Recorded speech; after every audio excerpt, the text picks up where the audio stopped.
to remind people the power of individual action, that we talk about it like it's insignificant when you speak to someone else. And I'm not sure there's anything that's more important. And that is the lesson from my own experience in my own life, that we all sort of know. We know tangibly because we communicate and live our lives and we see the effects of relationships.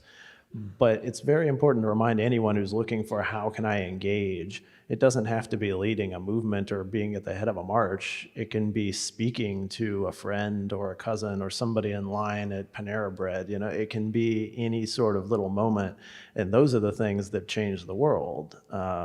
Bit by bit, and you're the only one who can do it. You're the only one who can have that conversation. And so when I think back to college, I think that is a real lesson, that the people at the college were thrust into this situation where I was their dorm mate or I was in their class, and they had to answer what were they going to do.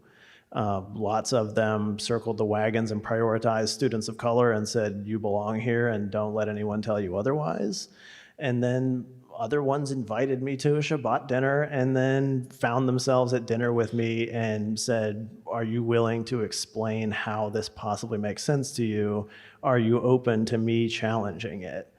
And they didn't have to make, no one had to make those choices. Like, nobody had to do that action. They all could have just maintained going to class and living their lives and doing what they were doing and trying to mind their own business, but so many of them didn't. And that is the story of my life and my experience. And so that's all that I can really convey to other people, that we tend to look for the person who has the answer, who has the right experience, but it's really all of us in our moments that change things.